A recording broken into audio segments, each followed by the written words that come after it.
সম্মানিত শহীদ ফ্যামিলি এবং আহত যারা যোদ্ধা আছেন, প্রথমেই 2026-এ এসে আপনাদেরই সন্তান ইন্টার করবো একটা ছেলে, আপনাদের যাদের রক্তের উপরে দাঁড়িয়ে বাংলাদেশে আমরা পরিবর্তনের স্বপ্ন দেখেছিলাম, সেই স্বপ্ন ভঙ্গ হয়েছে। আলিফের আজকে চোখ নাই, গতকালকে তার সাথে দেখা করতে গিয়েছিলাম, আর একটি চোখে সে দেখতে পারবে না। ডাক্তার বলেছে ওইটাও রাখতে পারবে কিনা।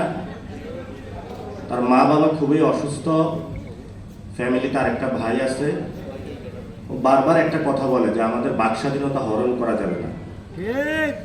আজকে আমি আলিফের প্রতি সহমর্মিতা জানিয়ে এখানে ব্যান্ডেজটা লাগিয়েছি বাংলাদেশকে দেখানোর জন্য যে যেখানে আমাদের একটি জুলাই সনদ বাস্তবায়ন হওয়ার কথা ছিল, যেখানে আমাদের যে ভাইদেরকে শহীদ করা হয়েছে তাদের হত্যাকাণ্ডের বিচার হওয়ার কথা ছিল, যাদের হাত কেড়ে নেওয়া হয়েছে, পা কেড়ে নেওয়া হয়েছে, চোখ কেড়ে নেওয়া হয়েছে, সেই মানুষগুলোর সুচিকিৎসা হওয়ার কথা ছিল, যে ফ্যামিলিগুলো ক্ষতিগ্রস্ত হয়েছে তাদের ক্ষতিপূরণ পাওয়ার কথা ছিল, যেখানে একটা ফ্যামিলি বা আহতদেরকে টাকা দিয়ে ক্রয় করবে। কিন্তু আল্লাহর কি অশেষ লীলা খেলা, বাংলাদেশের শহীদ ফ্যামিলি এবং আহত করতে পারবে না।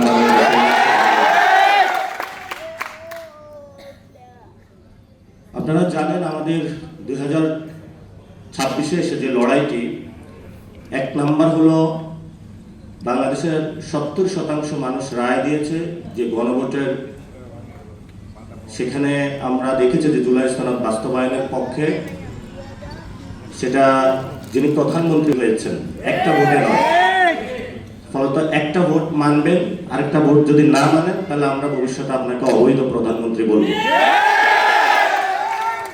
এই জন্য বাংলাদেশে যে কোনো মূল্যে, যেহেতু জনগণ রায় দিয়েছে, এই জনগণ 2026-এ যে রায় দিয়েছে, 1971 আমাদের ভাত রুটি রুজি কেড়ে নেওয়ার অনেকে চেষ্টা করছে। সে রায়কে, জনগণের যে রায়টা আছে সেটাকে শ্রদ্ধা জানানো হয়নি, ফলত বাংলাদেশ স্বাধীনতা লাভ করেছে। এরপরও জনগণ অনেক রায় দিয়েছে, সেটা বাস্তবায়ন করা হয় নাই।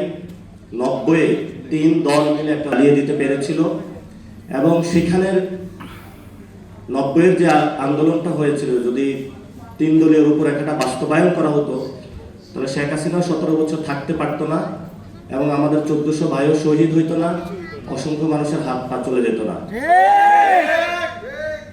এবং অবশ্যই বাংলাদেশে যেহেতু জনগণ 70% জুলাই সনদের পক্ষে রায় জানিয়েছে, আমরা তারেক রহমানকে বলবো জনগণের রায়ের প্রতি শ্রদ্ধা পোষণ করুন এবং জনগণের ভিত্তির উপরে দাঁড়িয়ে রাজনীতি করুন।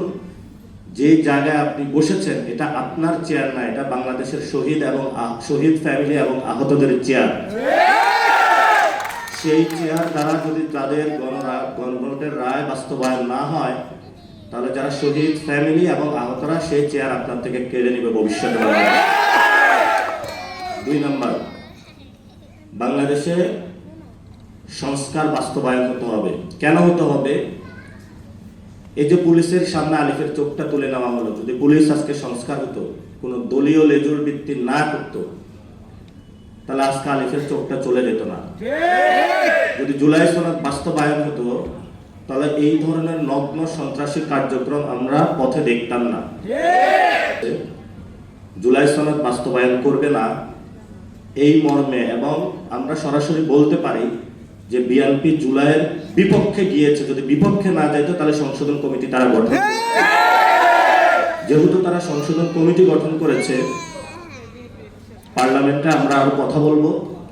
যদি এটা পার্লামেন্টে চূড়ান্ত না হয়, ইনশাআল্লাহ বাংলাদেশে যত শহীদ ফ্যামিলি হয়ে রয়েছে এবং যতজন আহত রয়েছে তাদের আদালতে জুলাই সনদের রায় বাস্তবায়ন হবে ইনশাআল্লাহ। 3 নম্বর, আপনারা জানেন আমাদের সার্বভৌমত্ব। এই গণ অভ্যুত্থানের পরে আরেকজন আমাদের বীর পুরুষ ছিলেন, যিনি শহীদ হয়েছেন, শহীদ ওসমান হাদি। তিনি বাংলাদেশের আজাদির পক্ষে কথা বলেছিলেন, সার্বভৌমত্বের পক্ষে কথা বলেছিলেন, যাকে দুনিয়া থেকে সরিয়ে দেওয়া হয়। এই মানুষটা বিচার করা হবে বলে প্রধানমন্ত্রী প্রতিশ্রুতি দিয়েছিলেন। 5 মাসে তার কোনো প্রতিশ্রুতির বাস্তবায়ন দেখি নাই এবং ভবিষ্যতে দেখব বলেও আমরা আশা করি না। তার যে মানুষগুলো আহত হয়েছে, শহীদ হয়েছে, সেই মানুষগুলোকে মুক্তিযোদ্ধা মন্ত্রণালয় ব্যবহার করে 71-এর মুক্তিযুদ্ধের পরে এই মন্ত্রণালয় ব্যবহার করে অনেক কারসাজি হয়েছিল। এখন আমি বিভিন্ন গ্রামে গিয়ে বিভিন্ন দলনিষ্ঠ, আমরা যখন কথা বলতে যাই তারা বলে যে চুপ করে থাকেন, নাইলে চোখ উপড়ে ফেলবো। বললাম যে ভাই কি হয়েছে, একটু রাতের বেলা খোঁজ নেওয়ার চেষ্টা করলাম। প্রত্যেকগুলো সন্ত্রাসীর সাথে কারোর সাথে 10 লাখ টাকা, 12 লাখ টাকা, 15 লাখ টাকার বিনিময়ে ওসি এবং ওই জায়গায় যারা দলীয় নেতৃবৃন্দ আছে তারা ভাগ বটোয়ারা করে তাদেরকে জেল থেকে ছেড়ে দিয়েছে। এখন তারা এসে আহতদেরকে হুমকি দিচ্ছে, খায়া ফেলবো, মায়েরা ফেলবো, সব করে ফেলবো। আপনাদেরকে দেয় নাই? তাহলে আপনাদের জীবনের নিরাপত্তা কোথায়? জীবনের যদি নিরাপত্তা না থাকে, প্রধানমন্ত্রী না দিতে পারে, তাহলে আমরা কি আবার সেই শহীদের খাতায় নাম লেখাবো, নাকি আমাদের জীবনের নিরাপত্তা আমরা নিশ্চিত করবো বাংলাদেশে ইনশাআল্লাহ?